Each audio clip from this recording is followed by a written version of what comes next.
Hi guys, we are now going to start our first major assignment, like an actual project where the pictures that you shoot matter and have real things going on, like there's a real point to them, other than just learning how the camera works. We're still working on learning how the camera works as well, but we're now saying you've got a decent enough grasp of the mechanics that we're going to try and put it to work for something a little bit more than just making a picture that comes out.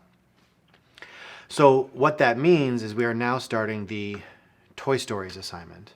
Let's take a look at the basic details of that assignment, okay? So right over here, just kidding, right over there, there is, you can see this is the Toy Story assignment. So the first thing that we're gonna do is we're gonna go through the basic goals and what we're trying to accomplish with this project, and what the products should look like.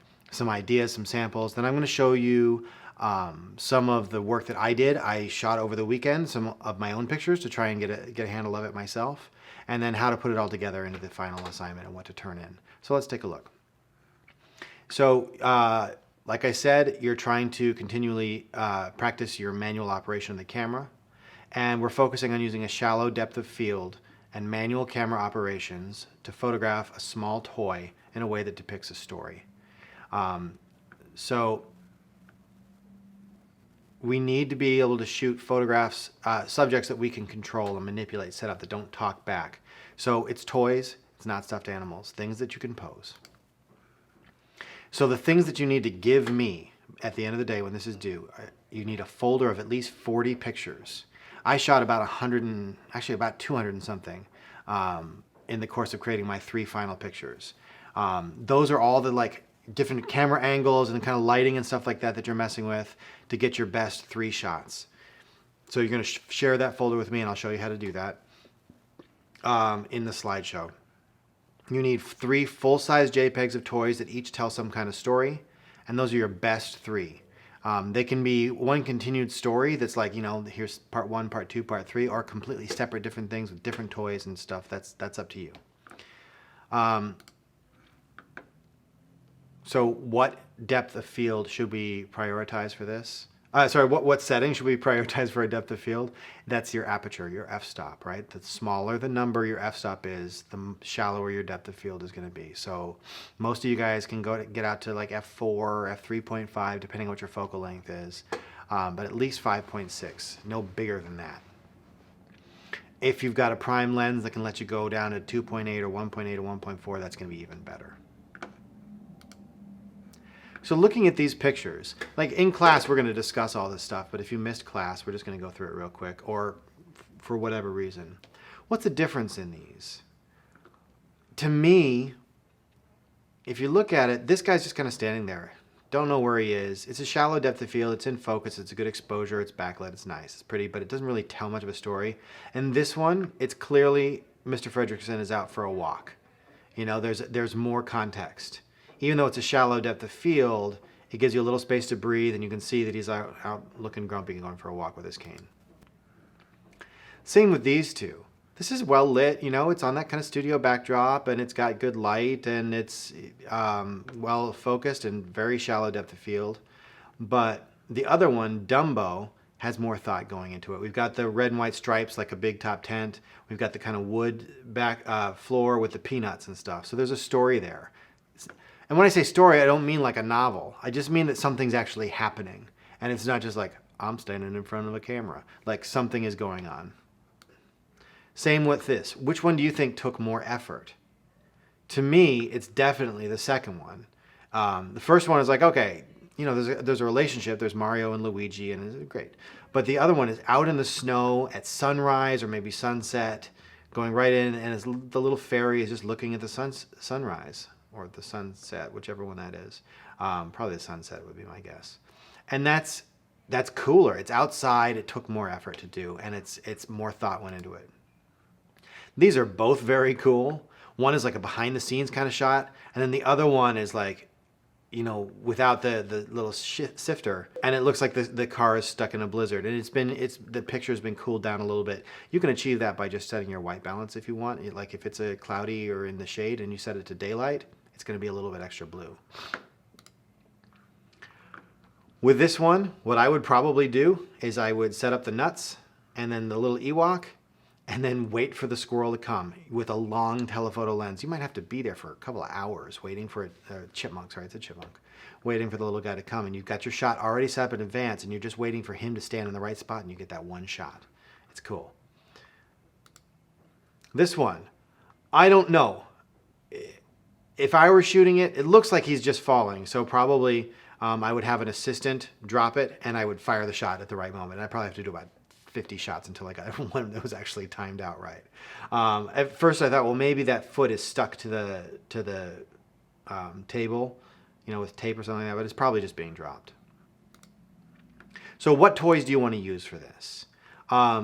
Use action figures like you can see in these things that you can pose.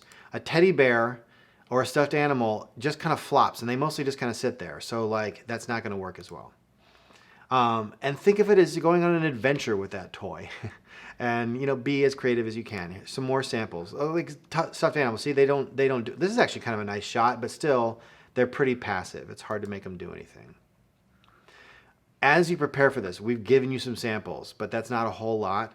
If you check out these guys, these two guys, their profiles, their portfolios, they've got a lot of really good. Like the first one, David Gilliver, his stuff is kind of funnier, and then Mark Hogenkamp's stuff is very like, it looks like action movies because he's really like worked his toys and stuff like that in a completely different, like non-ironic sort of way, just straightforward but very cool. All right, so the nitty gritty. You're going to shoot at least 40 images of your toys. I shot 385 in the course of creating 3 keepers. Experiment with your camera angle, pose, light, etc. Turn in your 3 best separate images. So those are the ones where you actually hit add file, and those files are the ones that are the best. And you also put those 3 in your slideshow. Work outdoors. You're going to get much better light, and you get more flexibility, and so you're just going to look more interesting if you're in a natural setting rather than like, here's my kitchen table. If you got to be inside, at least use window light. It's prettier than overhead light. Keep your ISO low. Keep your f-stop as low as it can go. Read your light meter and histogram. You take those good quality exposures. If your shutter speed has to go down, use a tripod or set your camera on a stable surface, just like we did for the long exposures. So here's some student samples, some stuff that kids came up with. There's the flash running, and you see the leading lines going down the oh, maybe is that a deck railing, I guess? That's cool. And then she's at the beach. I like that. And then the toy car in the actual parking lot, that's clever. This one is like, I just got out and I'm on my way to school. I love this one. Ah, the ball. And he's got his little train. Yeah. Iron Man with a blue flame. Clever. I don't know what that thing is, but what is that, Six Flags he's at? It's a little frightening. Looks like Fright Fest. This guy is on a mission. He's either swinging or he's, I don't know, heading up somewhere. And these guys are off on an adventure. So those are some student work. Those are things that actually got turned in by students before you guys. So what you should be turning in is you'll have the slideshow template that I've given you. You fill that out with your top 3 pictures and your link to your folder full of images. And I'll show you what those look like in a second. And then there's also the full-size JPEGs. So I called mine Worden Ray, Worden Glamour, Worden Pirate. This is the sample that I made. So the draft folder is a link to your folder with your draft images. And I'll show you how to get that in a second. And then image 1, I lit a fire, and I shot a bunch of different versions of BB-8 and Ray looking at the fire, some from behind, some from front. Originally, I started off with BB-8 and Slinky Dog, but he was so big, and I was trying to get as blurry as possible, so it's just like it was just the orange of his head. It didn't really work. And then this is like those glamour milk bath pictures that people take, and I thought it would be funny to do it with a doll. So I destroyed one of Ella's dolls, and I picked some lavender and dandelions, which happen to be growing strangely. I took a glass like lasagna dish kind of thing, and I filled it with water and then milk, and then I put them in and arranged it. And then this one is probably my favorite of them. It's my son's Minecraft Lego pirate ship that we brought down to the lake. We put it just in the shore. And I have a bunch of like very peaceful pictures of it kind of like coming in and stuff like that, but those were boring. So then I had them start kicking water at it. And this one I thought came out the best. I made it extra blue to make it look like the storm's coming in. All right, so back here, this is the drafts folder for that assignment. You can see every picture. Well, not every picture. I actually deleted right away about 200 of them. These are all the ones that were solid, but not necessarily great. And you can see the different versions of those pictures. You need to share that with me. So to share it, what you do is you make a folder. If you don't know how to make a folder, you hit New, Folder, call it Drafts. I'm not going to create that because I already got one called Drafts, and then that gets confusing. But then you open that folder, and to share it with me, what you do is you got to do a couple of things. One, this should be a sharing thing. Well, copy the link up here. Copy that link to the folder itself. I just hit Control-C to do that. And then in your sample, you just paste that link. And you may have to do some sharing stuff to make sure that that link, if you right-click on the folder itself, Drafts, Share. Safest way to make sure I can see it. You can add me directly there. Just put in Samuel.Worden, or you can set it so that anybody can view it. But just add me to the share with people stuff, and that should work. So you put them all in there, and then you add file to the assignment to give me the 3 best ones, and you make sure that your 3 best ones are in your slideshow. And that's all you have to do, really, is just play with it and have fun. Kind of fill up the frame, think about where they are, think about how it's lit, think about the time of day you need to shoot it, do all that kind of stuff, and it should come out pretty well. All right, let me know if you have any questions,